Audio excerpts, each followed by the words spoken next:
The stage lights had already gone dark, but my sister was still standing beneath them, as if she expected an audience to applaud. Amy's hand was wrapped around Peyton's wrist, not hard enough to leave a bruise, just hard enough to remind her daughter who was supposed to decide where she stood. Zoe was beside me near the edge of the empty rehearsal room, her left hand tucked behind her back the way she always hid it in photographs. Amy looked at Peyton and said, "Everything I did was to give you the best possible life." Peyton's face changed. For 18 years, that girl had smiled whenever her mother lifted a camera, apologized before she had done anything wrong, and swallowed every disappointment as if sadness were another kind of failure. Now she looked past Amy and stared at Zoe, at the sister her mother had erased, and at the hand Amy had once called proof that a pregnancy should end. Peyton's voice was barely louder than the hum of the emergency lights. "If I had been born different, would you have abandoned me too?" Amy opened her mouth, but nothing came out. In that silence, the daughter she had spent 18 years shaping into perfection stepped away from her and crossed the room toward the child she had rejected. My sister had spent 21 years choosing between those two girls. That night, they chose each other. Before I tell you how we reached that room, I hope you are doing well wherever you are listening from. Stay with me, because this began 22 years earlier, with an act of love I believed would hold our family together. And please subscribe to the channel so you do not miss what happened next. 22 years earlier, Amy was not the woman standing under those dead stage lights. She was my older sister, the person who had braided my hair before school, hidden my first bad report card until I found the courage to tell our mother, and driven 3 hours through sleet when my college roommate left me stranded at a bus station. Amy could be bossy, but for most of my life I had mistaken that certainty for strength. When she said she would take care of something, I believed her. By the time she was 30, she and Michael had spent years trying to have a child. There had been appointments, injections, procedures, and phone calls that ended with Amy saying she was fine in a voice that meant no one should ask another question. I watched her stop attending baby showers and turn grocery carts around when she passed the infant aisle. She wanted a child so badly that her grief seemed to enter every room before she did. When she asked me to carry an embryo for her, she did not make the request casually. She sat across from me at my kitchen table with both hands around a mug she never drank from. Michael stayed beside her, pale and quiet. Amy explained that the embryos had been created with her eggs and Michael's sperm. Genetically, the baby would be theirs. They only needed someone they trusted to carry the pregnancy. "You are the only person I could ask," she said. "I would know our baby was safe with you." I did not answer that night. I met with the fertility specialist, spoke to an independent lawyer, read about the physical risks, and thought about what it would mean to carry a child who would leave the hospital with someone else. I was 26, healthy and single. I knew generosity did not protect a body from complications or a family from resentment. Amy told me she understood every concern. She promised I would have my own medical decisions, my own attorney, and her support at every step. When I finally agreed, she cried against my shoulder so hard that I felt the wetness through my blouse. "You are giving me my family," she whispered. The transfer worked. From the first positive blood test, Amy treated the pregnancy like a long-awaited celebration. She came to appointments carrying a folder divided into labeled sections. She read parenting books aloud in waiting rooms, spoke to my stomach before there was anything to see, and sent me lists of foods she had approved. At 12 weeks, she taped the clearest ultrasound image inside the cover of a baby album and wrote, "Our little miracle." She chose the name Grace before we knew whether the baby was a girl. Once the test confirmed it, Amy started calling every evening to say goodnight to her daughter. She and Michael painted the nursery a pale cream because Amy said pink looked cheap in photographs. She returned a set of hand-knitted blankets our mother bought because one edge was uneven. At the time, I laughed and told her the baby would probably spit up on everything anyway. Amy did not laugh. She said a child noticed standards earlier than people realized. Those moments bothered me, but only slightly. I thought she was frightened after years of disappointment and trying to control the few things she could. I still believed the first time she held Grace, all that tension would soften into love. At the anatomy scan, Amy sat near my shoulder, while the technician moved the probe across my stomach. The room smelled faintly of antiseptic and warmed plastic. On the monitor, our little girl turned away, then stretched one leg as though resisting the examination. Amy smiled and whispered, "There she is." The technician grew quieter while studying the baby's arms. She adjusted the image several times before excusing herself to bring in the physician. My body reacted before my mind understood why. My shoulders tightened, and the paper beneath me crackled when I shifted. The doctor explained that the images suggested the baby's left hand might not be developing typically. He was careful with every word. He said they needed a more detailed scan, and that one finding could not tell us everything about her health, abilities, or future. Nothing he said sounded like a sentence. It sounded like uncertainty, followed by more information we needed to gather. I asked what the next examination would involve, and whether the baby showed any other concerns. Amy asked, "What are the chances of normal development?" The doctor answered that development was not one simple category, and repeated that more evaluation was needed. Amy stared at the monitor, but she no longer looked at the baby's face. Her eyes remained fixed on the blurred outline of the left arm. Outside the clinic, she walked past the elevator and into an empty consultation room without asking me to follow. Michael closed the door behind us. Amy placed her purse on the table with both hands, carefully aligning it with the edge, as if one straight object could restore order to the afternoon. "We need to make a decision before this goes any further," she said. I reminded her that the doctor had not given us a full diagnosis. Amy shook her head. "That is what they say when they do not want to tell you how bad it could be." "She is still Grace," I said. Amy flinched at the name. "Do not call the pregnancy that right now." It was the first time she had referred to her daughter as the pregnancy. I felt something cold move through me, colder than fear because fear still leaves room for love. Amy lowered her voice, as though gentleness could change the meaning of her words. "End the pregnancy. I want a normal child." Michael looked at the floor. I looked at my sister and waited for the woman who had once driven through sleet for me to return. She did not.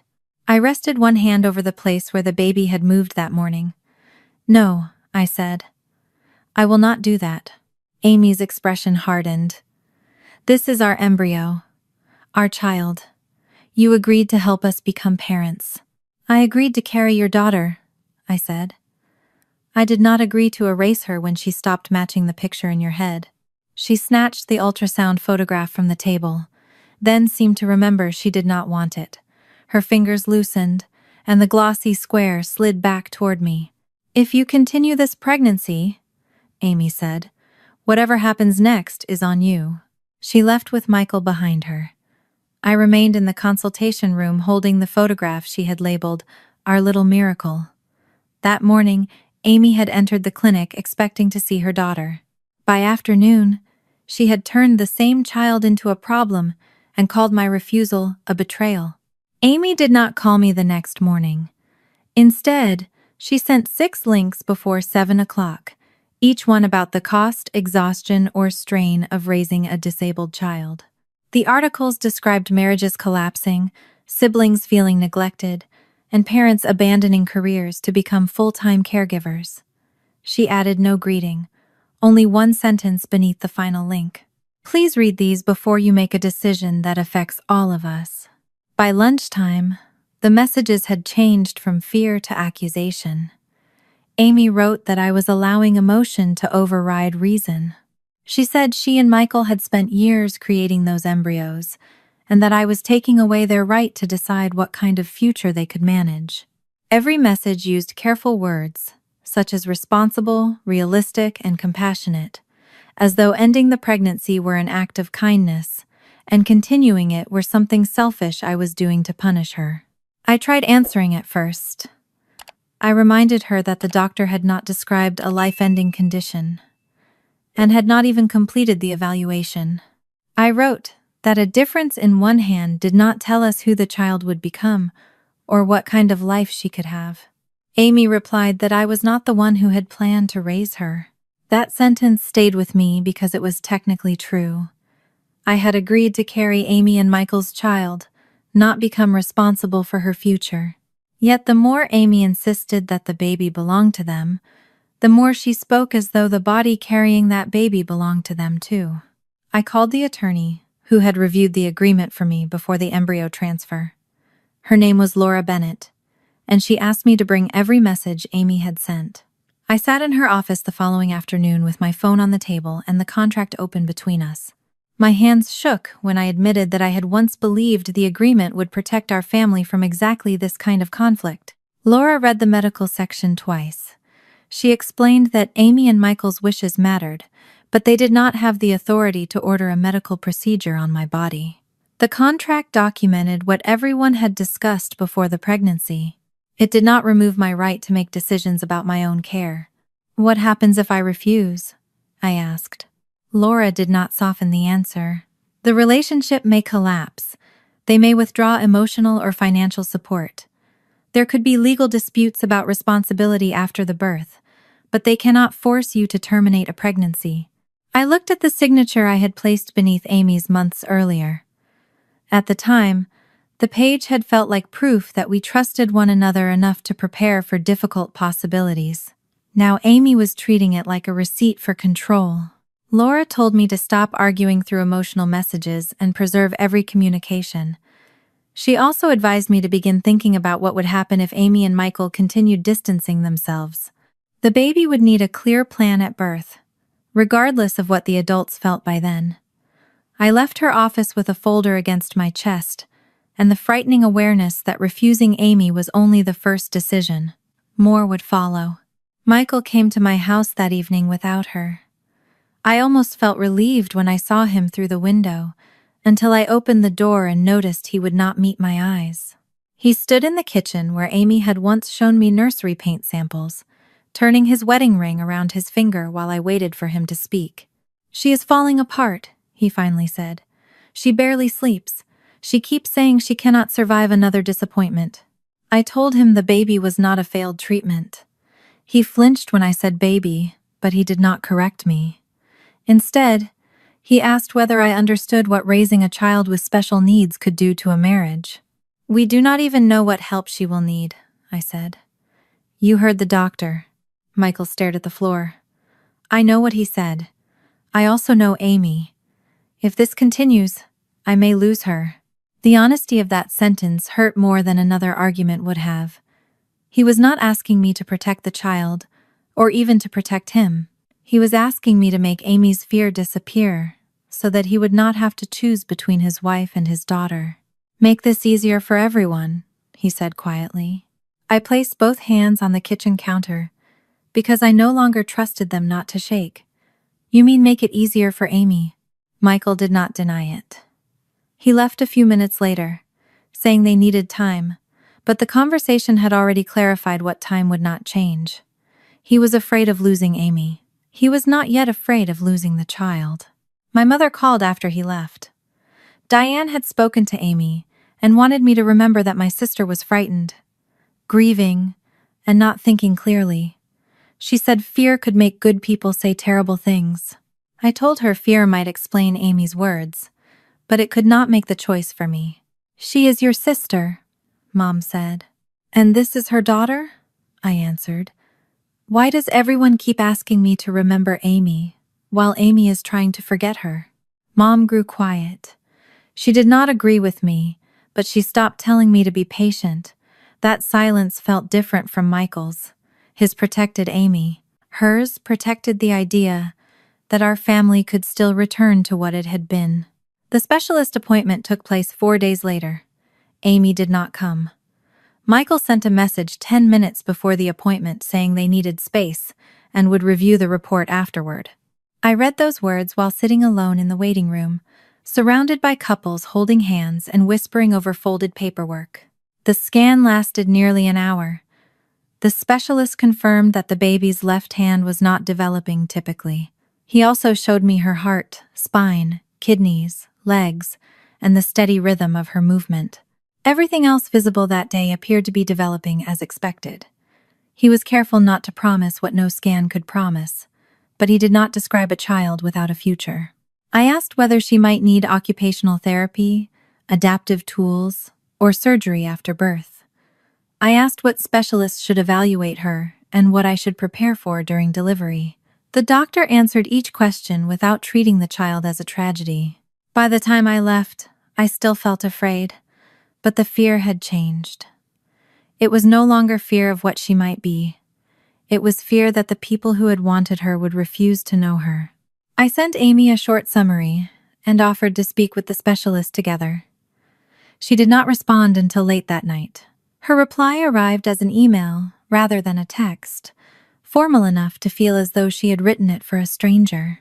She said I had violated the spirit of our agreement by refusing the choice she and Michael believed was responsible. She accused me of forcing them toward a life they had never consented to live. Near the end, beneath several paragraphs about medical uncertainty and emotional limits, she wrote the sentence I would never forget. I won't spend my life raising a damaged child. I read it 3 times. The first time, I felt heat rise into my face. The second time, my hand moved over my stomach as if I could keep the words from reaching the baby. The third time, I stopped looking for the sister I remembered inside the message. Laura had told me to preserve everything, so I printed the email. The machine hummed while the page emerged inch by inch, turning Amy's cruelty into black letters I could hold.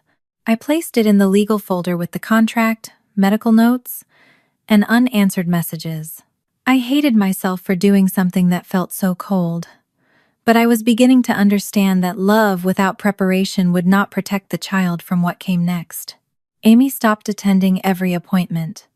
Michael's messages became brief and practical, asking for reports but avoiding any mention of the name Grace. When I used the name, he ignored it. After another week, he wrote that he and Amy needed space until they could decide what involvement was possible. That was when I stopped planning for reconciliation and started planning for birth. Laura connected me with a family law attorney who explained the need for a temporary caregiving arrangement if Amy and Michael refused to take responsibility immediately. We discussed hospital communication, emergency decisions, and the importance of preventing the baby from entering the world without a clearly identified adult prepared to stay beside her. I did not know what Amy would ultimately sign, or whether she would change her mind when the baby was born. I only knew I could no longer leave the child's first days dependent on Amy's mood. Every practical decision felt like admitting that my sister might truly abandon her, but refusing to prepare would only make the baby carry the consequences of my hope. I called Amy one final time as the delivery date approached. The call went to voicemail. I waited for the tone, then spoke before fear could make me soften the truth. She is still your daughter. Whatever you decide about me, she is still your daughter. Amy never called back. 3 days later, before sunrise, I woke with a tightening pain across my abdomen and warm fluid spreading beneath me. As I reached for my phone, I understood that the time Amy had requested was over. Her daughter was coming, whether she was ready to face her or not. The first pain woke me before dawn, sharp enough to pull the air from my lungs. By the time I reached the hospital, the contractions were close together, and my mother was gripping the steering wheel as if she could hold the whole situation in place. Diane kept asking whether I had called Amy. I told her I had left a message. Neither of us said what we knew. If Amy wanted to come, she had been given every chance. Labor narrowed the world to breath, pressure, and the cold rail beneath my hand. Between contractions, I watched the door. Every time footsteps passed in the hallway, some part of me expected Amy to enter wearing the determined expression she used whenever she believed a crisis could still be organized. The door remained closed. My mother stayed beside me, but even then, she seemed divided between the daughter and the bed. and the daughter who had chosen not to be there. She wiped my forehead, held a cup to my lips, then stepped into the hallway twice to call Amy. Each time she returned, she said there was no answer. Michael sent a message while I was pushing. He asked whether the baby's heart rate was stable and whether the doctors had seen anything besides the hand difference. He did not ask how I was or say he was coming. I read the message once, handed the phone back to Mom, and told her not to answer until the baby was born. When the final contraction came, the room filled with movement. A nurse told me to look down, and then a cry rose above every other sound. It was angry, startled, and alive. The doctor placed the baby against my chest. She was warm and slippery, with damp dark hair and a furious little mouth. Her left hand had not fully developed, just as the specialist had expected.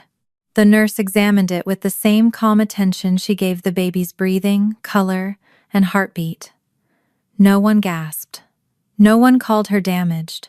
I stared at her face, trying to find the child Amy had described as a future burden. All I saw was a newborn, blinking against the light. Her small arm moved across my gown. When I touched the side of her hand with one finger, she curled what she could around me. The grip was uneven but determined. Amy had looked at an ultrasound and seen what was missing. I looked at the baby in my arms and saw someone trying to hold on. Mom leaned over the bed. Tears slid down her face, but she did not reach for the baby immediately. "She looks like Amy did when she was born," she whispered. The resemblance made the empty doorway feel larger. I asked Mom to take a photograph and send it to Amy and Michael. Their daughter was here. The image should have been enough. Michael replied 20 minutes later. He asked for the pediatrician's evaluation. Amy said nothing. The hospital social worker came that afternoon because our attorneys had warned the staff that the intended parents might not accept responsibility at birth. She explained the temporary plan already prepared. Until legal responsibility was clarified, the baby could remain in my care under a formal caregiving arrangement, with medical decisions documented through the proper channels. I signed where my attorney directed, still wearing a hospital bracelet and holding the baby against my shoulder. The papers did not make me her mother. They made sure she would not become a question passed from one office to another, while the adults argued. Amy and Michael requested more examinations before making a final decision. A pediatric specialist checked the baby's heart, spine, hearing, reflexes, and movement. Apart from her left hand, nothing immediate suggested a serious health problem. The doctor explained that no one could predict every future difficulty for any newborn, but there was no reason to assume this child could not grow, learn, adapt, and live a full life. Amy joined one conversation by phone. I heard her voice through the speaker while the baby slept in the clear bassinet beside me. "Can surgery make her look normal?" she asked.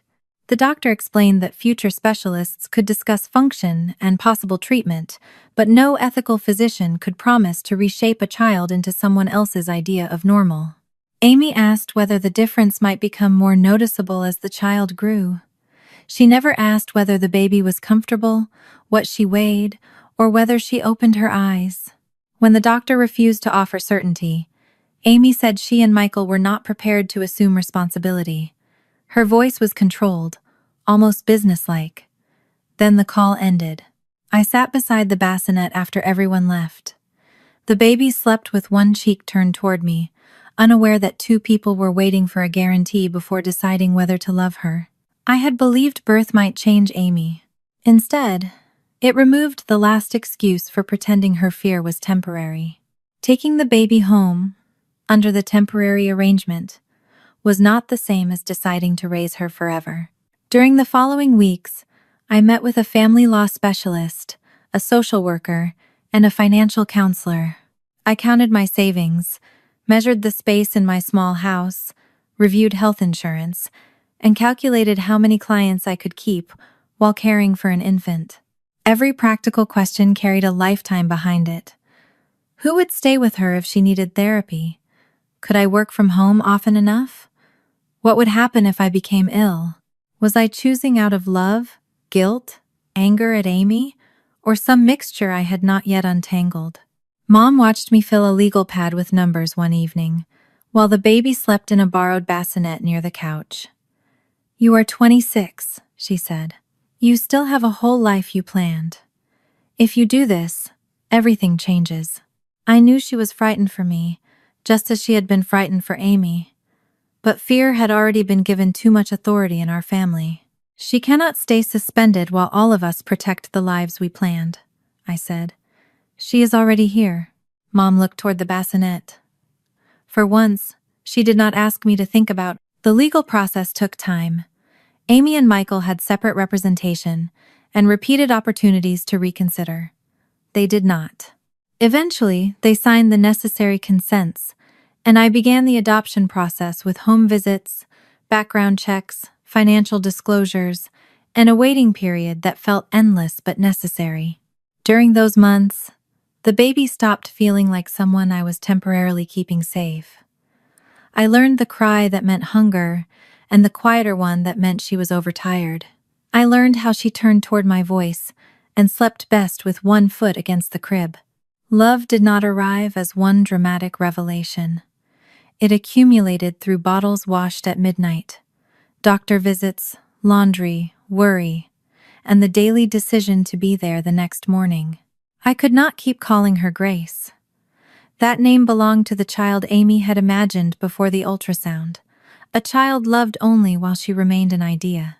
I chose Zoe, a name that meant life, because life was what she had insisted on from the moment she cried into the hospital room. One night, while the adoption was still pending, I held her near the kitchen window as rain tapped against the glass. She wrapped her small hand around my finger again. I pressed my lips to her hair and spoke the promise I had already been living.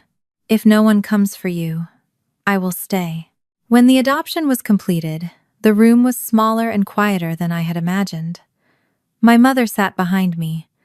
The attorney closed the folder and smiled. One chair remained empty against the wall, a place Amy could have occupied if she had wanted to witness the life she had refused.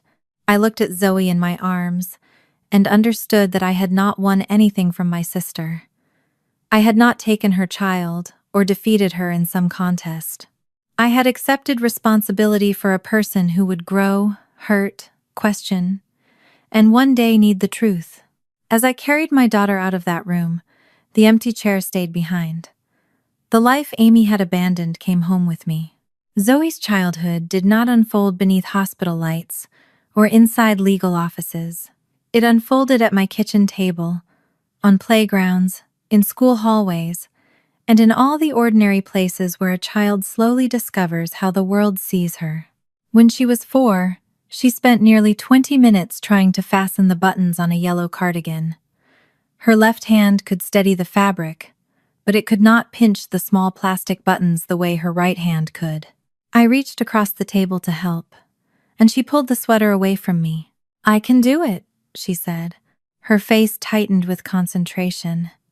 She missed the buttonhole twice, then found a way to hold the fabric against the edge of the table while pushing the button through with her right thumb.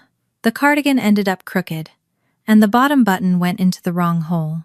Zoe looked down at it, considered the result, and smiled. I wanted to fix it. Instead, I asked whether she liked it that way. "It is buttoned," she said, as though that settled everything. That moment taught me more about raising her than any specialist had. My job was not to make every task easy enough that she never struggled. It was to make sure she had the time, tools, and confidence to discover her own way. There were difficult moments. Other children asked why her hand was small. Some asked politely. Others grabbed before she could move away. Once, after a boy in kindergarten called it a baby hand, Zoe came home and refused to take off her coat. I sat beside her on the floor until she finally slipped one arm out. "Did I do something wrong before I was born?" she asked. I told her no. I said bodies grew in different ways, and hers had made one hand differently. I did not tell her she was special because I knew children could hear when adults used that word to avoid saying something honest. I told her she might need to solve certain problems differently, but nothing about her body made her bad. I also never told her that Amy was dead, or that there had been no one before me. When Zoe was young, I explained that another family had expected to raise her but became frightened and did not take responsibility. I told her I had carried her, and then chosen to become her mother. As she grew older, the questions became more precise. At 9, she asked whether I knew the woman who had expected to be her mother. At 12, she asked whether that woman had ever held her. At 15, she sat across from me at the same kitchen table where I had once agreed to carry Amy's embryo, and asked why I sometimes looked sad whenever she mentioned my sister. That was when I told her the fuller truth. Amy was not a stranger. She was my older sister. The embryo had been created from Amy's egg and Michael's sperm. Biologically, Amy and Michael were her parents. Legally, and in every way that shaped our daily lives, Zoe was my daughter. She listened without interrupting. Then she asked whether Amy had seen her after she was born. I told her Amy had not come to the hospital. Zoe stared at the grain in the tabletop. Was it because of my hand? I could not give her the answer she wanted, because the honest answer would have planted Amy's ugliest words inside her before she was ready to carry them. I said Amy had been afraid of a future she did not understand, and had made a choice that was not Zoe's fault. Zoe accepted the answer without believing it completely. After that conversation, I noticed she began hiding her left hand in photographs. Sometimes she placed it behind her back. Sometimes she tucked it under her right elbow or let a sleeve cover it. I never told her to stop because I did not want her body to become another subject adults managed for her. Still, every time she did it, I wondered whether Amy's rejection had reached her even without the cruelest details. Zoe never asked whether Amy had gone on to have another child. I knew the question lived between us because I had seen her pause when relatives mentioned Amy's family. She always changed the subject before anyone could answer. 3 years after Zoe was born, Amy and Michael used another gestational carrier through a different program. My mother told me about the pregnancy only after the first trimester, as if delaying the news could make it less painful. Amy told relatives that the first arrangement had failed because I changed my mind and refused to give her the baby. That version traveled farther than the truth, because it was simpler. Amy became the grieving woman betrayed by her own sister, while I became the carrier who grew attached and broke an agreement. Diane knew enough to understand that was false, but she asked me not to correct people publicly. "Think about the children," she said.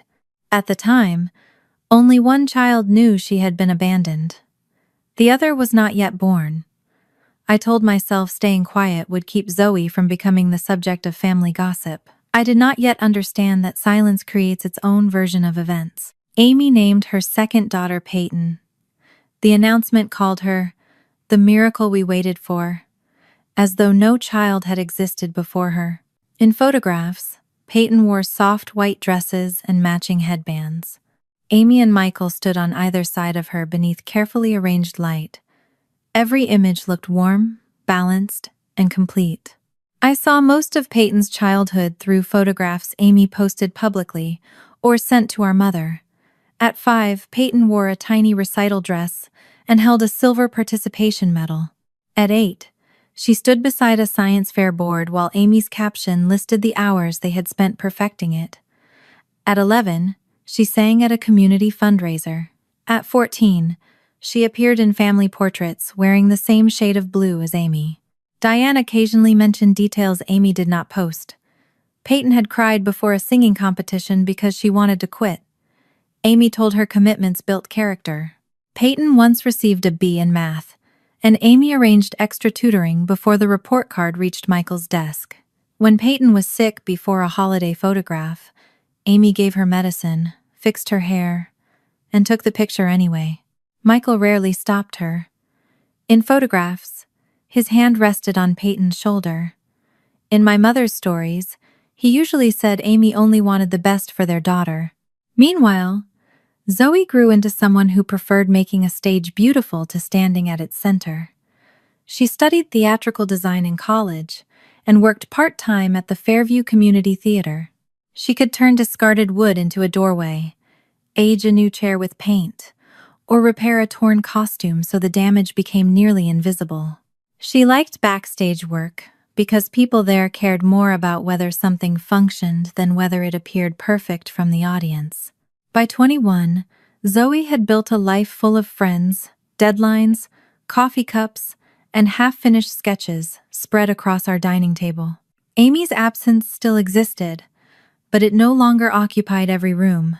That late summer, the theater announced a youth production for high school seniors and college students.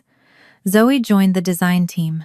Amy, who now worked in community relations for a private arts center, enrolled Peyton in the acting program. From what my mother said, Amy believed a prominent role would strengthen Peyton's college applications. I knew none of that.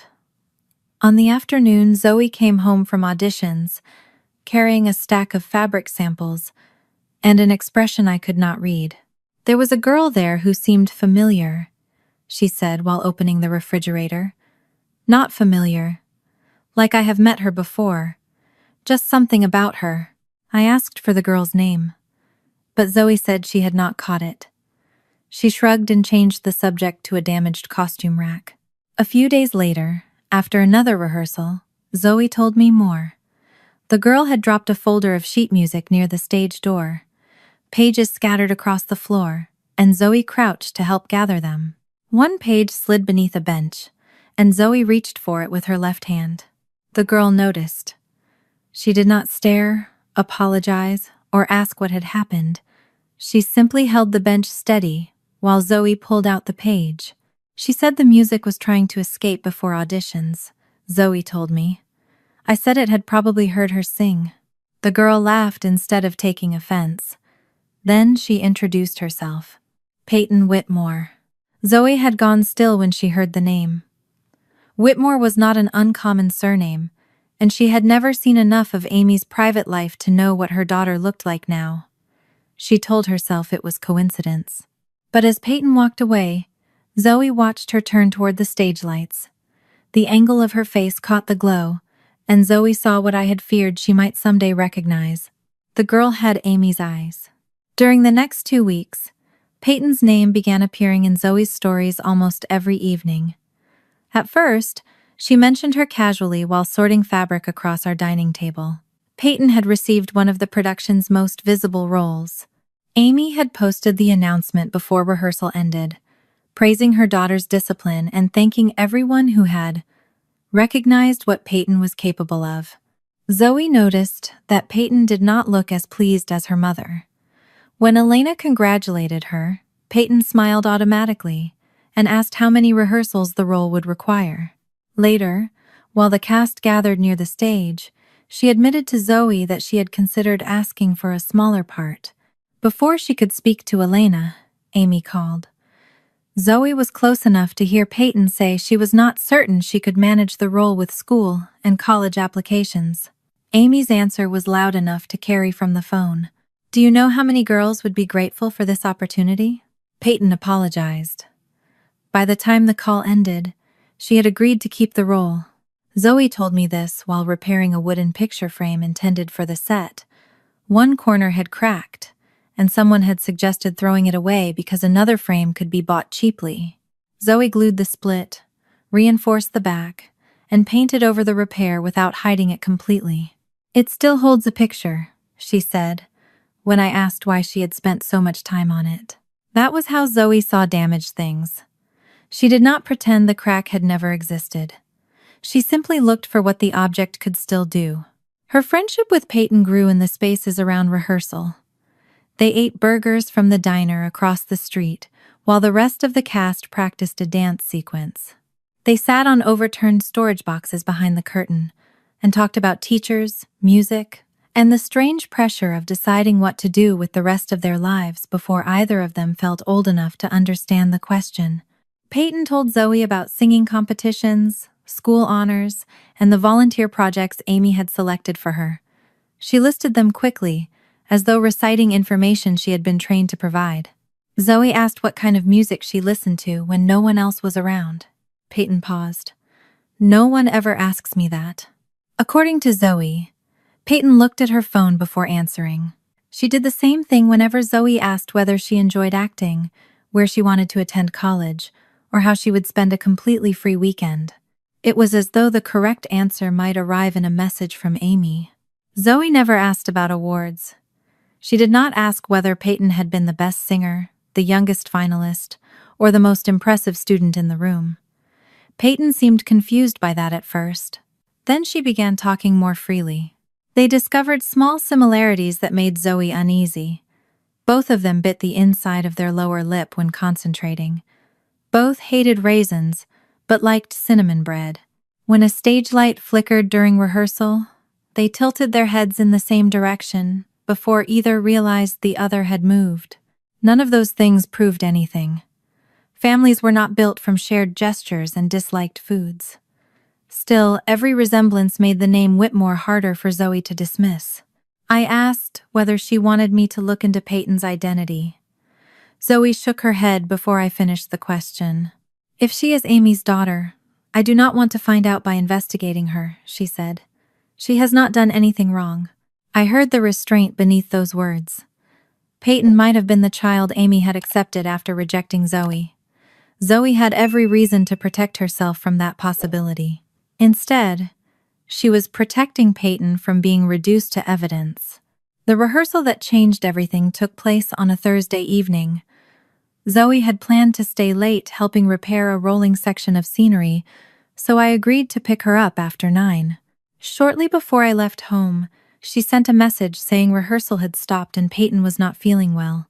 By the time I reached the theater, Zoe had already moved Peyton away from the stage. I found them in a narrow backstage workroom, where the sounds of the cast were muffled by heavy curtains. Elena stood near the doorway, speaking quietly into her phone, while Zoe sat on the floor several feet from Peyton.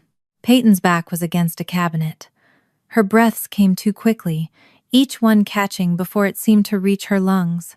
She held both hands in front of her and stared at her fingers. "They are tingling," she said.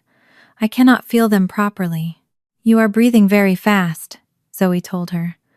Her voice was steady but not falsely cheerful. "Elena is getting help. You do not have to stand up." Peyton shook her head. "I forgot the line. I have never forgotten it there." Her phone vibrated on the floor. The screen lit with Amy's name, followed immediately by another message. Even from where I stood, I could see part of the preview. "Keep your shoulders back. You look tired in the rehearsal pictures." Zoe turned the phone face down without reading the message aloud. She asked Peyton to look at the red toolbox beside the cabinet, then the silver tape dispenser on the table, then the blue thread hanging from a costume sleeve. Peyton followed each direction with her eyes. Her breathing did not become normal at once, but it gradually stopped racing. Elena had already contacted the appropriate medical support and remained close enough to intervene. Zoe did not claim she knew how to cure what was happening. She simply kept the room quiet and gave Peyton something immediate to focus on while they waited. I stayed near the door. Peyton did not know who I was, and entering the center of the moment would only have given her another person to perform for. When her breathing eased, embarrassment replaced fear.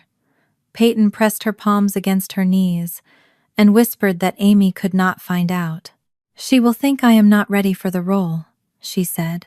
Elena assured her that needing a break did not mean she had failed. Peyton nodded politely, but her eyes remained on the phone. After Elena stepped into the hallway to update the staff, Zoe asked why telling Amy felt worse than what had just happened. Peyton swallowed.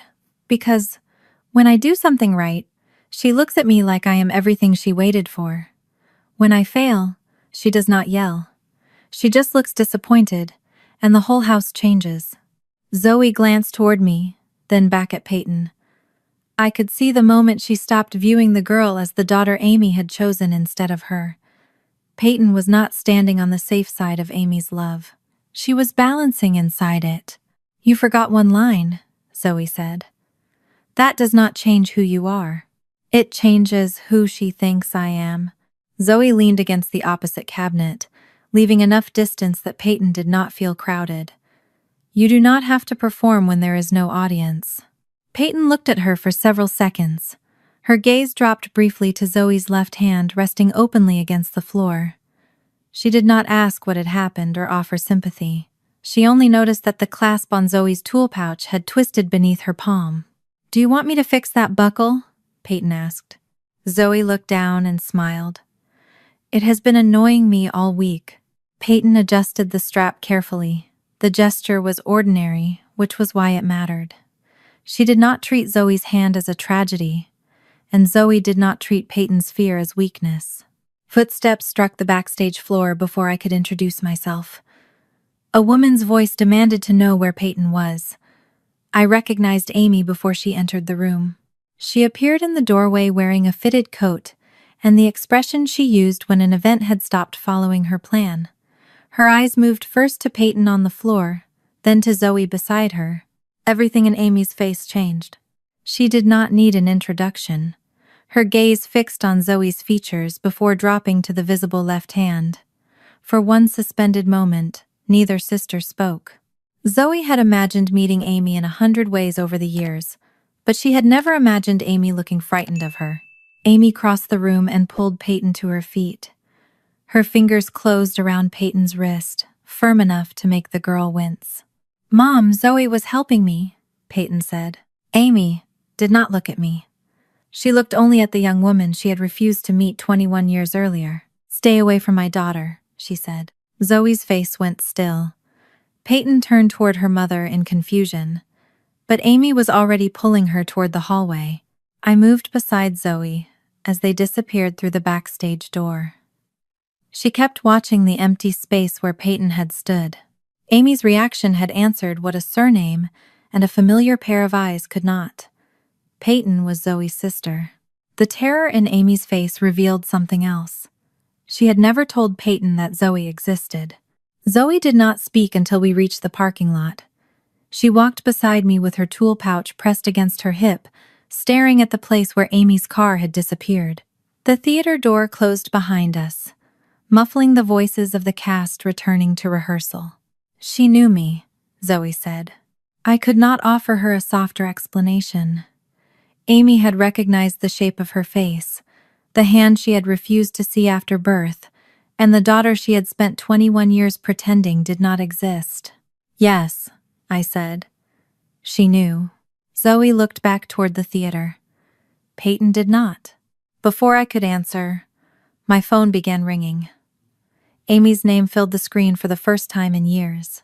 I considered letting it go to voicemail, but Zoe was watching me.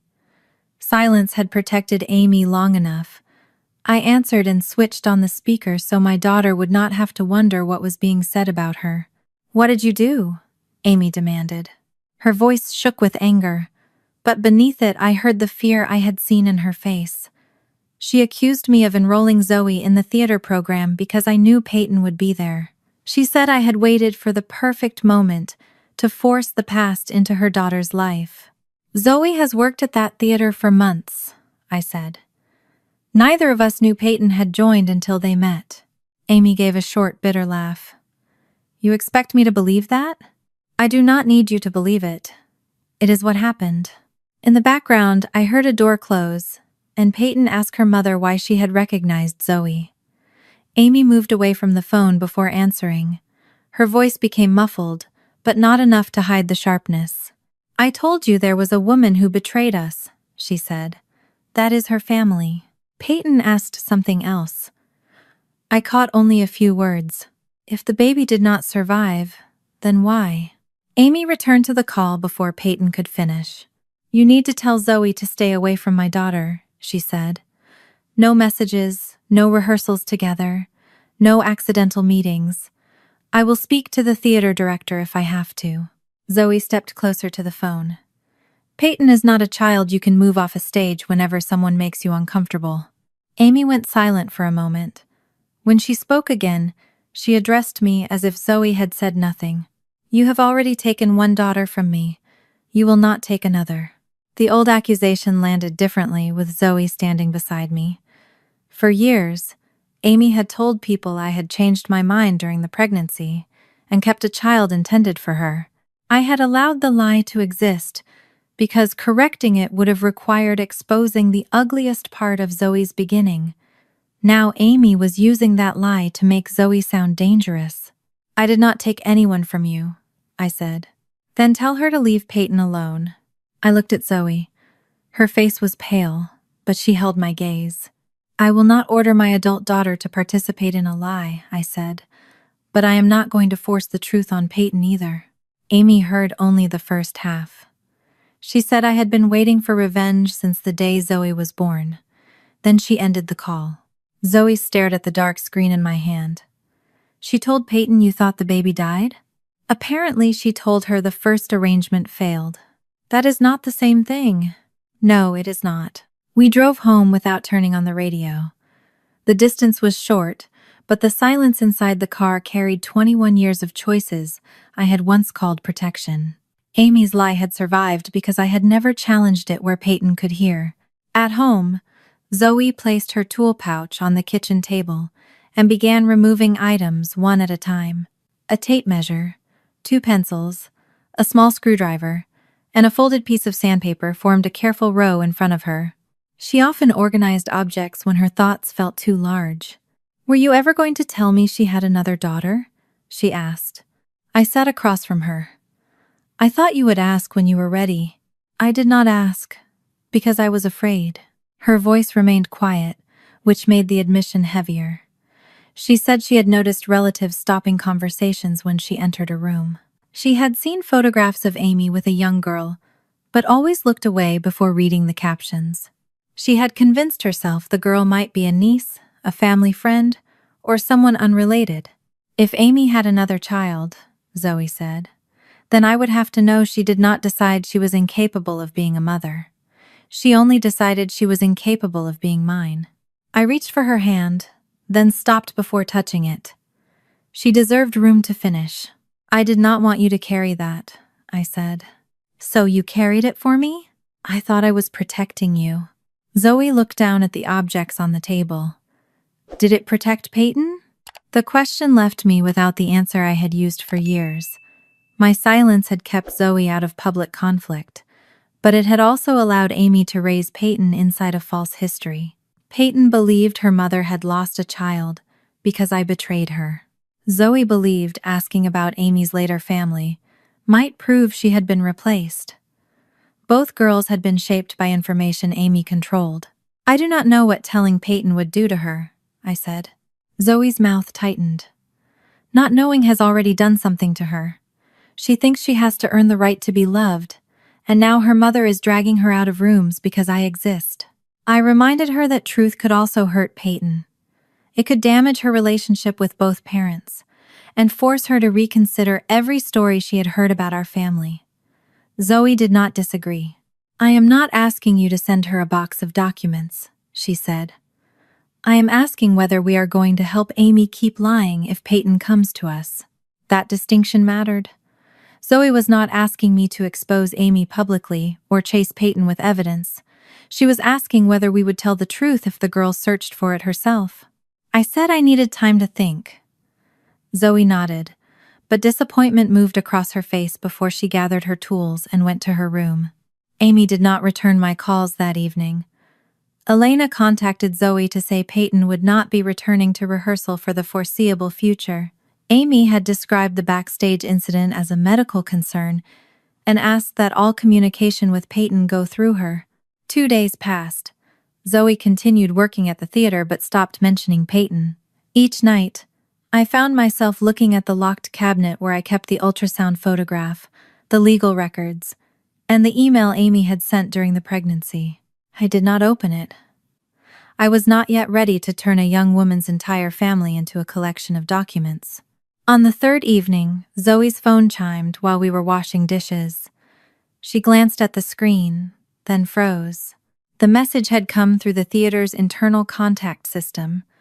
Peyton had found Zoe's name on an old rehearsal schedule and used the email address listed beside it. Zoe read the message once, then handed me the phone. Peyton wrote that Amy had told her the first gestational carrier became attached to the baby and refused to give her up.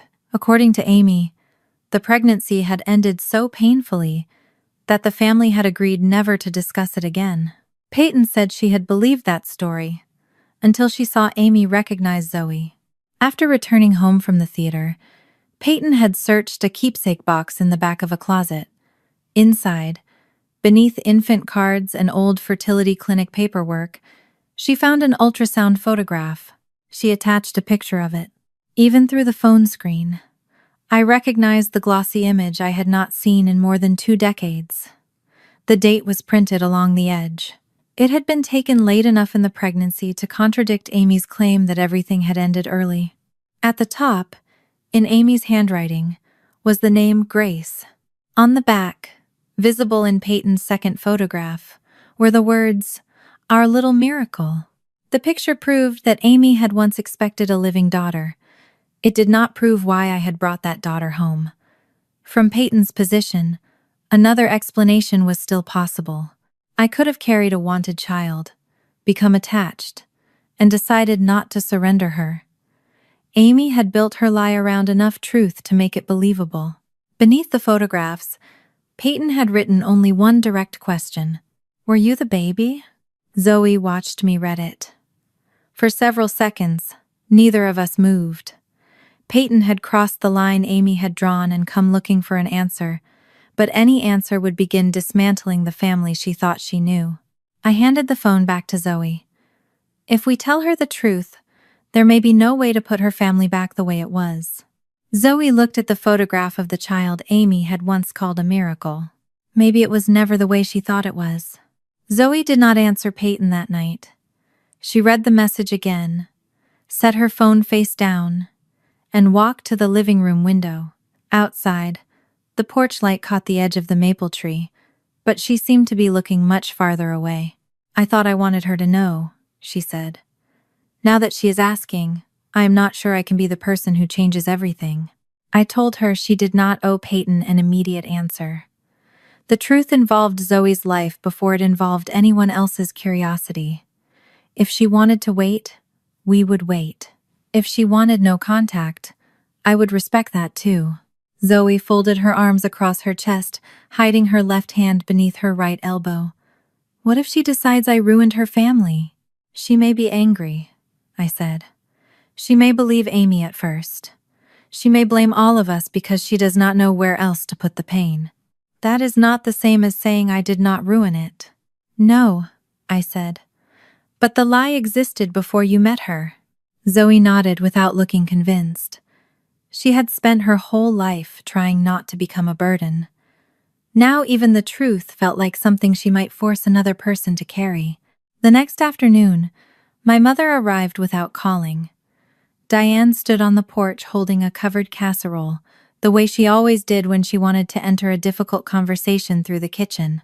"Amy called me," she said after I let her in. "She is beside herself." Zoe remained at the table.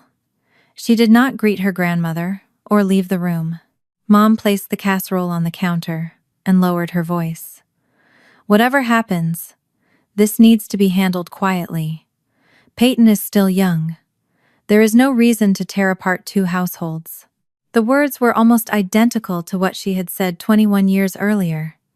Back then, quiet had meant not challenging Amy when she called Zoe a mistake. Later, quiet had meant allowing relatives to believe I had stolen a wanted child. Now she wanted quiet to mean keeping Peyton inside that story. "Whose household are you trying to protect?" I asked. "I am trying to protect all of you. You knew Amy refused to take Zoe home." Mom's face tightened. I knew she was frightened. I knew the lawyers became involved. I did not know every detail. "You knew enough to know I did not steal anyone." She looked toward Zoe, and then away. "I thought if we stopped talking about it, everyone could move forward." Zoe spoke before I could answer. "Everyone except me." Mom sat down slowly. The casserole remained unopened between us. "I visited you," she said to Zoe. "I held you. I never treated you as if you were not family, but you agreed not to say my name around Amy." Mom's silence confirmed it. For years, Diane had maintained 2 separate families. In one, Zoe was her granddaughter.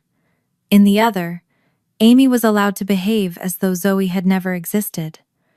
Mom had called that balance. Sitting across from Zoe, she could no longer pretend the arrangement had been neutral. I told myself I was keeping the family from breaking, she said. It was already broken, I answered. You just asked the people who were hurt to stand quietly inside the pieces. Mom's eyes filled, but Zoe did not rush to comfort her. That mattered. Zoe had spent enough years protecting adults from the consequences of what they had chosen. After Diane left, Zoe took her phone upstairs. She returned almost an hour later and sat beside me on the couch. I want to answer Peyton, she said.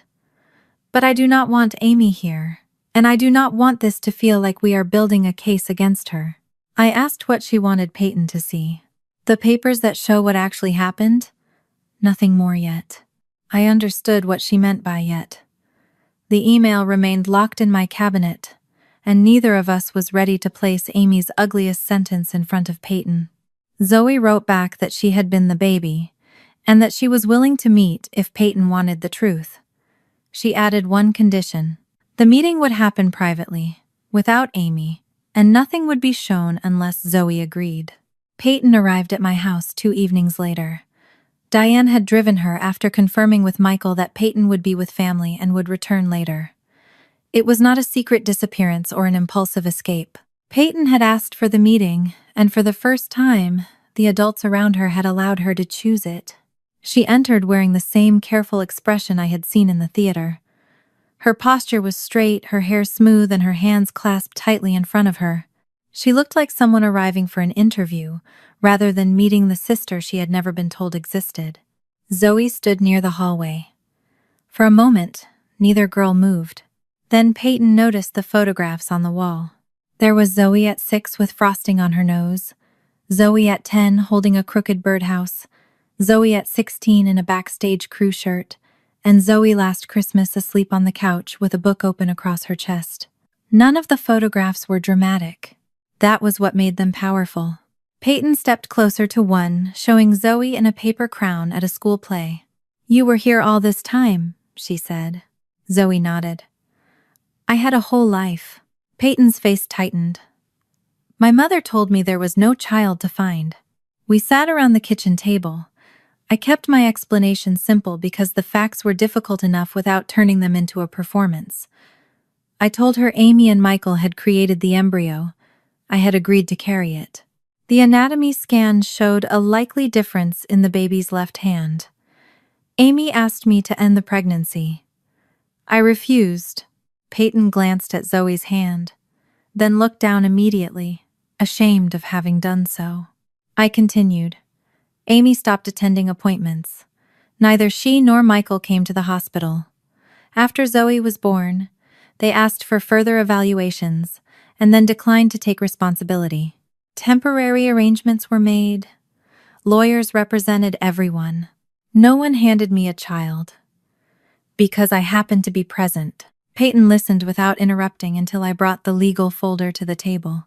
I did not open it. I looked at Zoe. "Are you sure?" She took a breath and nodded. Inside were the adoption order, the consent documents, and the records showing that Amy and Michael had legal representation. I turned only the pages necessary to answer Peyton's question. There was no need to make her read every procedural detail. She found Amy's signature first. Her finger stopped above it without touching the ink. Then she found Michael's name on the next page. "They both signed?" "Yes." "They knew you were adopting her?" "Yes." Peyton read the date, then returned to the signature, as though it might change if she looked long enough. The papers did not tell her why Amy had chosen to leave. They proved something more immediate. I had not stolen Zoo. Amy and Michael had participated in the process that made me her mother. Peyton pushed the folder away.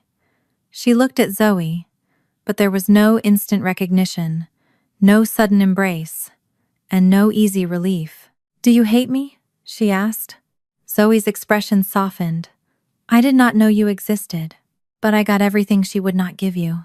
"You were a baby too," Zoe said. "You did not choose what she did." Peyton pressed her lips together, fighting tears. She showed me pictures of the nursery they made for me. She said I was the child who finally made everything right. Zoe looked toward the childhood photographs on the wall. I do not think either of us made anything wrong. Peyton covered her face with both hands. She was grieving a sister, a childhood, and a version of her mother at the same time. None of us tried to hurry her through it. Her phone began ringing. Michael's name appeared on the screen. Peyton did not answer, so he called me. Send her home, he said as soon as I picked up.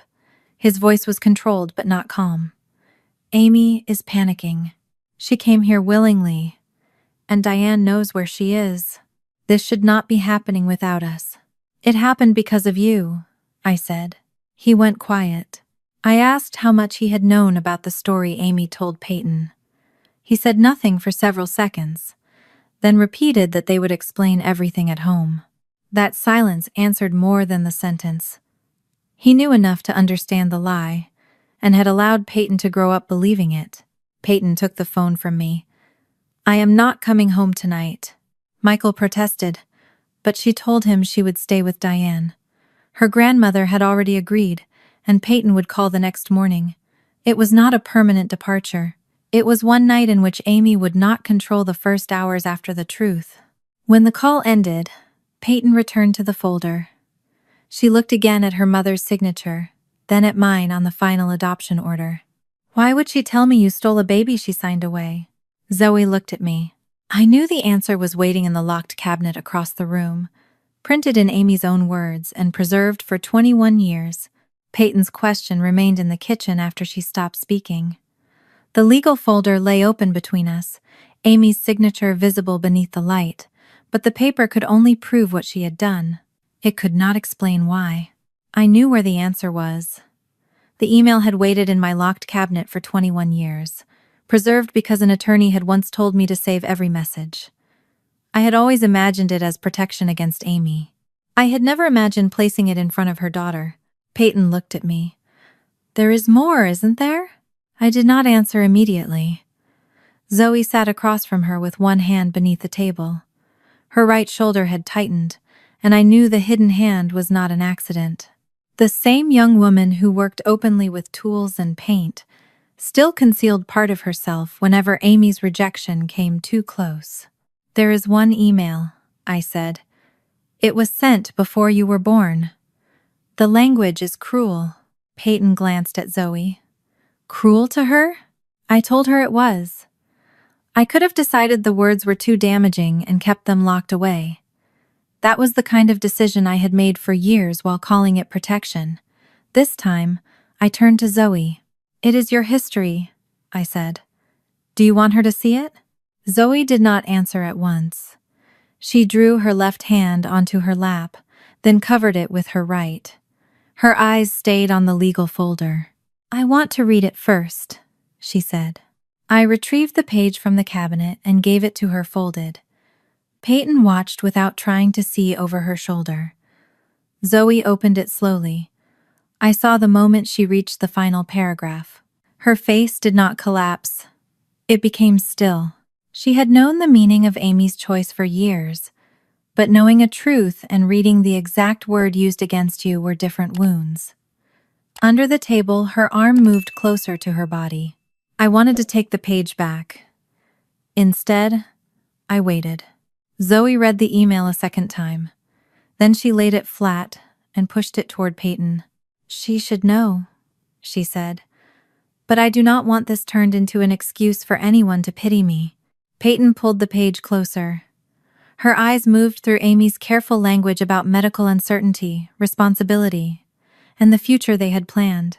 Then she reached the sentence that stripped away every polite explanation. I won't spend my life raising a damaged child. Peyton stopped reading. Her fingers remained on the edge of the paper. For several seconds, the only sound came from the refrigerator motor behind me. She looked from the word damaged to Zoe's hand, and then back to the page. She was not discovering that Amy had been frightened. She was discovering that fear had become a judgment, and that judgment had been used to decide which daughter deserved to be kept. My mother wrote this before Zoe was born? She asked. I told her she had. Peyton read the date again. She knew almost nothing about what Zoe's life would be. She did not even wait to find out. The last possibility that protected Amy disappeared from Peyton's face. Amy had not been robbed of a child. She had not been powerless in a medical emergency. She had not simply misunderstood a legal process.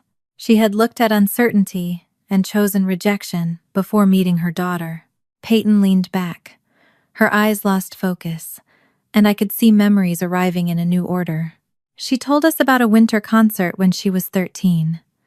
She had awakened with a fever and asked to stay home, but Amy had already invited coworkers. Amy gave her medicine, fixed her hair, and told her people were counting on her. Peyton sang beneath hot lights while trying not to be sick. She remembered family photographs retaken because her smile looked tired.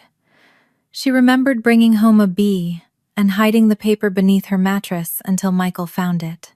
She remembered apologizing in the kitchen while Amy stood silently at the counter, even though Peyton still did not know what she was apologizing for. "I always thought she pushed me because she believed in me," Peyton said. "She may believe that," I answered carefully. Peyton shook her head. "She believed in the version of me that made her look like a good mother."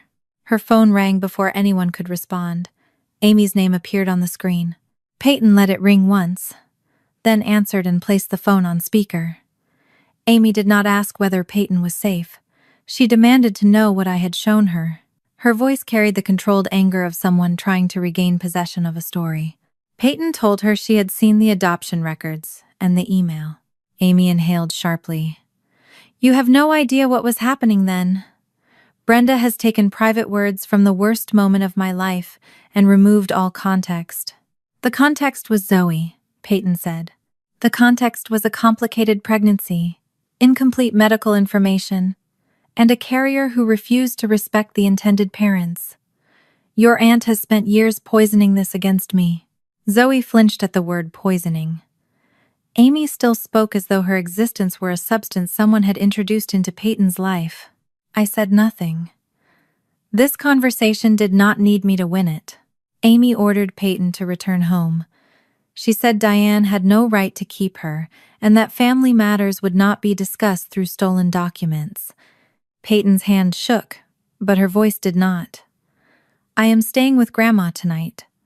I will tell you when I am ready to come home. You are 18, not 30. You do not understand what Brenda is doing. I understand your signature." Amy switched tactics. Her voice softened. She said Peyton was exhausted, emotional, and being manipulated by people who resented their family. She promised to explain everything once Peyton returned where she belonged. Peyton closed her eyes. "I belong wherever I can ask a question without being told which answer I am allowed to believe." She ended the call. Zoe stood and walked to the sink. She turned on the water, even though there were no dishes to wash. "This is what I was afraid of," she said. "Her whole family is coming apart because she met me." Peyton looked at her. "It is not coming apart because you exist." Zoe kept her back to us, so Peyton continued. "It was damaged by the lie. You did not create that lie. You were the person it erased." Before Zoe could answer, Michael called. Peyton almost ignored him, but then accepted. He sounded tired rather than angry. He said Amy was overwhelmed and asked Peyton not to make permanent decisions during one emotional night. Peyton asked whether he knew Amy had requested the termination. Michael went quiet long enough that none of us needed his answer, but he finally admitted that he had known. She asked whether he had signed the papers. He said he had. Then she asked whether he knew what Amy had told her about Brenda stealing the baby. Another pause followed. "I knew it was not the whole story," he said. Peyton's expression changed. The pain became clearer, almost calmer. "You keep calling it silence like nothing happened," she said. "But every time you stayed quiet, you chose her version." Michael tried to explain that he had wanted to protect the family they still had. Peyton said he had protected the family image, not the daughters inside it. She did not cut him off forever, or threaten never to return. She told him she needed one honest conversation with both parents, and that she would decide what came after it. When the call ended, Peyton asked whether the rehearsal room could be used after hours. Zoe contacted Elena, who agreed to unlock it the following evening and leave once everyone arrived. She asked no questions beyond whether they would be safe. Peyton typed a message to Amy. Before sending it, she looked at Zoe. For the first time, there was no comparison in her face. No perfect daughter facing the rejected one. There were only two young women trying to understand what the same mother had taught them about being worthy. She did not love me more, Peyton said. I was just easier to show people. Then she sent Amy the time and place. Elena unlocked the rehearsal room shortly before 7 and left once she knew we were all inside. The main stage lights remained off. Only the emergency fixtures glowed along the walls, washing the stacked props and folded curtains in a dull gray light. Without an audience, the room looked smaller than it had during rehearsals, stripped of the illusion that anything performed there was real. Zoe stood near the edge of the room beside a rack of unfinished costumes. Her left hand was tucked behind her back. She had worked for years without hiding it while carrying wood, paint, and tools. Yet Amy's presence had returned her to the posture she used in photographs. I stayed several steps away. Every instinct in me wanted to move beside Zoe, but this meeting could not become another moment in which I decided where she stood or what she was ready to face. Peyton entered with Amy and Michael. At first, she remained between them. Michael looked older than he had sounded on the phone, his shoulders rounded beneath his coat. Amy appeared composed.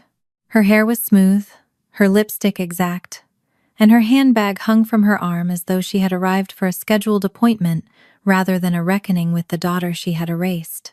"This has gone far enough," Amy said. "Peyton, we need to speak privately and clear up this misunderstanding." Peyton did not move. "It is not a misunderstanding. You have been given documents without context by people who have resented us for years." Amy looked at me when she said people. She did not look at Zoe. Peyton followed her gaze. "Say her name." Amy's expression tightened.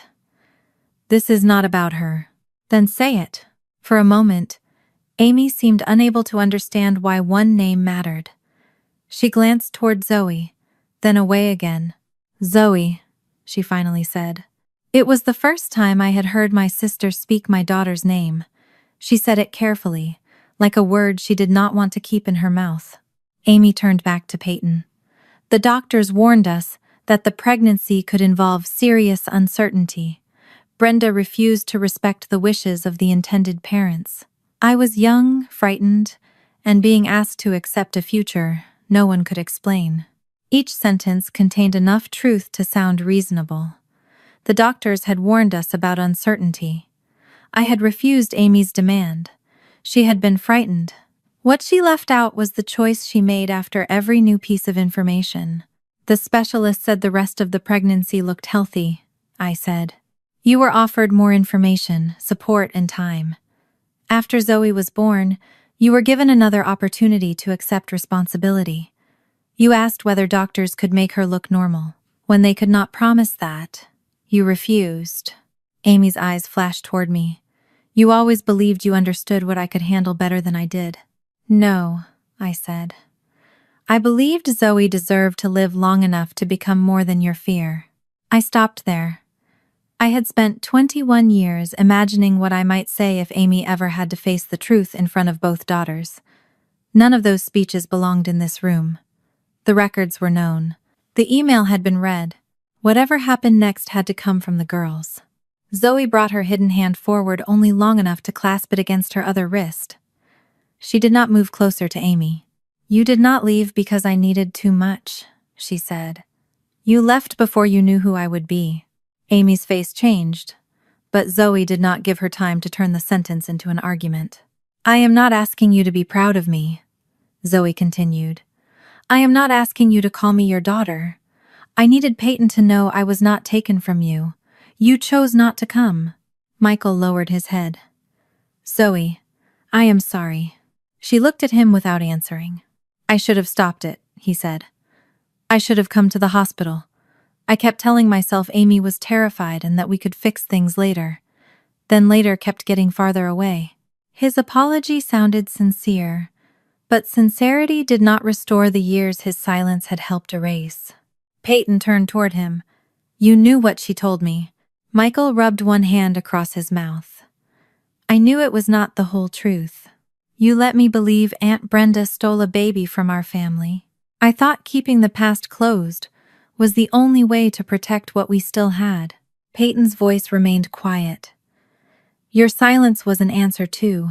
Michael had nothing to say to that. He stepped back, leaving a space between himself and Peyton that Amy immediately tried to fill. She reached for Peyton's wrist, but Peyton moved her arm away. Amy's composure cracked. Do you think I did not sacrifice for you? Every lesson, every doctor, every school, every opportunity came from me making sure you had the life you deserved. Peyton looked at her mother. The life I deserved, or the life you could show people? Amy shook her head. You are upset. Brenda has taught you to reinterpret everything as cruelty. I read your words. They were written during the worst moment of my life. They were written about a child. Amy took a step toward her. Everything I did was to give you the best possible life. The words settled into the empty room. They might once have comforted Peyton. I had heard Amy use similar language whenever control needed to sound like devotion. Peyton's gaze shifted past her mother toward Zoe. It moved from Zoe's face to the left hand she had drawn close to her body. Peyton had read the word damaged on the page. Now the person Amy had reduced to that word stood only a few yards away. When Peyton spoke, her voice was barely louder than the hum of the emergency lights. If I had been born different, would you have abandoned me too? Amy opened her mouth, but nothing came out. No one moved to rescue her. Michael did not explain. I did not answer for her. Zoe remained still. The silence lasted long enough for Amy's face to lose every prepared expression. She looked at Peyton as though the correct response had always existed somewhere, and had suddenly been removed. Peyton stepped away from her. Amy whispered her name. But Peyton continued across the rehearsal room. Her shoes made 3 soft sounds against the floor, before she stopped beside Zoe. For one uncertain second, the girls stood shoulder to shoulder without touching. Zoe looked at Peyton, then slowly offered her right hand. Peyton took it and held on. Amy said Peyton's name again, louder this time. Peyton did not turn immediately. She looked down at their joined hands, then at the sister she had been taught never existed. When she finally faced her mother, her voice was calm. I think I want to know my sister. Peyton left the rehearsal room with Diane that night. She did not announce that she was cutting her parents out of her life, and no one asked her to make a permanent decision while the shock was still fresh. She was 18 and legally able to choose where she stayed, but freedom did not erase practical things like school, clothes, college applications, or the car registered in Michael's name. For the next several days, she slept in my mother's guest room, while Diane helped arrange what Peyton needed from home, without forcing her into another confrontation with Amy. Amy called repeatedly at first.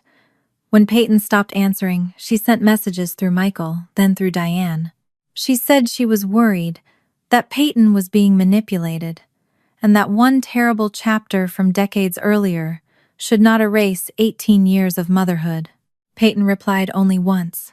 I will speak to you when you can talk about Zoe without calling her a mistake, a theft, or someone else's influence. Amy did not answer that condition. Instead, she posted an old family photograph in which Peyton stood between her parents wearing a white dress and a practiced smile. The caption said their family was staying strong through a painful private misunderstanding. Peyton saw it while sitting at Diane's breakfast table. She did not cry or throw the phone. She opened the post, removed the tag connecting it to her account, and sent Amy another message. Do not use my image to tell a story I did not approve. The photograph disappeared within the hour. That was the consequence Amy seemed least prepared to face. No one arrested her, ruined her career, or dragged her before an audience. She simply lost the right to arrange Peyton into the position that best protected her image. Every time Peyton made a choice without asking permission, Amy discovered how little control remained once trust was gone. Michael came to my house 2 days later. Zoe agreed to be present, but she chose the chair farthest from him. He did not ask her to call him Dad, or claim that one apology could create a relationship that had never existed. I told myself I was saving my marriage, he said. Amy was falling apart, and I thought if I supported her, we could survive what happened and become better people later. Zoe looked at him steadily. Did you ever ask what surviving meant for me? Michael lowered his eyes. No. He admitted that after Peyton was born, challenging Amy's version would have forced him to explain why he had signed the papers. Each year of silence made the next year easier. Eventually, he no longer thought of himself as lying. He thought he was protecting the life they had built. You protected your marriage from the truth, I said. You did not protect your daughters. Michael nodded. He asked Zoe whether she might speak with him again someday. I do not know, she said, and I do not owe you an answer yet. He accepted that. It was the first useful thing I had ever seen him do for her. Diane's apology came more quietly. She sat with Zoe in our kitchen, where so many of our family's worst choices had been disguised as concern. Mom said she had believed keeping two parts of the family separate would prevent more pain. I called silence peace because I was not the one paying for it, she said. Zoe did not forgive her immediately. She only thanked her for finally saying the truth without asking anyone else to make it easier. Peyton and Zoe began learning how to be sisters without pretending biology had made them familiar overnight. Their first coffee lasted 20 minutes and included several uncomfortable silences. Peyton liked sweet drinks Zoe said tasted like melted candy. Zoe preferred old folk music, while Peyton insisted most of it sounded like someone apologizing beside a guitar. They disagreed easily, which seemed to surprise them both. Amy had taught Peyton that conflict threatened love. Zoe showed her that two people could dislike the same song, roll their eyes, and still meet again the next afternoon. Some days they talked about the past, other days they did not. Peyton asked what Zoe had been like in school, and laughed when I showed her a photograph of Zoe wearing a cardboard tree costume. Zoe asked Peyton whether she had ever enjoyed singing before Amy turned it into an achievement. Peyton said she thought she had, but she needed time to separate the music from the pressure surrounding it. Their relationship was not instantly tender. Peyton sometimes asked questions that hurt because she did not yet know where the wounds were. Zoe sometimes withdrew when Peyton mentioned a childhood memory with Amy. Neither girl demanded that the other react correctly. They began again whenever they could. The most difficult conversation for me came one evening after Peyton had returned to Diane's house.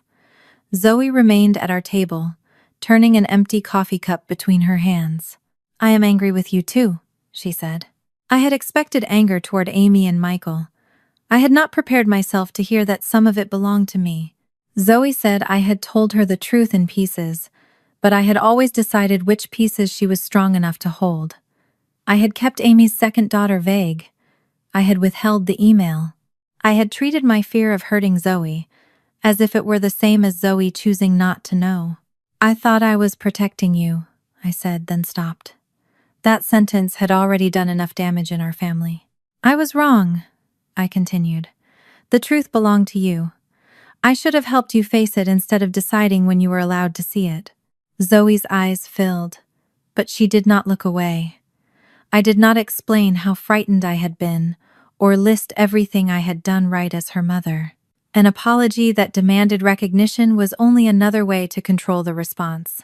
I am sorry, I said. You do not have to forgive that tonight. She reached across the table with her right hand. I held it, understanding that even love built through staying could still make mistakes when it became too afraid of pain. Peyton returned to the theater the following week. She met privately with Elena and stepped away from the leading role Amy had wanted. She did not quit the production. She chose a smaller part and volunteered to help backstage, where mistakes could be corrected without becoming public evidence of failure. Amy sent one message after hearing about the change. I do not know how to fix this. Peyton showed it to Zoe while they were sorting costumes. Neither girl answered. The message was not an apology, but it was the first time Amy admitted there was something she could not control into perfection. Whether she changed would depend on what she did after that realization, not on whether her daughters relieved her discomfort. On the final evening of the production, the audience left and the cast began clearing the stage. Peyton still wore part of her costume. Zoe had dust on her jeans and a streak of paint near her cheek. They stood beneath a work light, laughing about a prop door that had jammed during the last scene. I raised my phone and asked for a picture. They moved together without waiting for instructions. Zoe slipped her left hand behind her back from habit. Peyton noticed, but she did not reach over or pull it forward. "Do you want to leave it like that?" she asked. Zoe looked down. For a moment, I saw every photograph in which she had tried to make part of herself disappear. Then she brought her hand forward and rested it openly at her side. Peyton smiled at her. "You don't have to hide anything from me." Before either of them could arrange their faces, they started laughing again. I took the photograph with the lighting uneven, Peyton's costume wrinkled, and Zoe's hand fully visible. No one asked me to retake it. No one edited it. The picture was imperfect and honest, and both girls were still there. A child should never have to become perfect before someone decides to stay.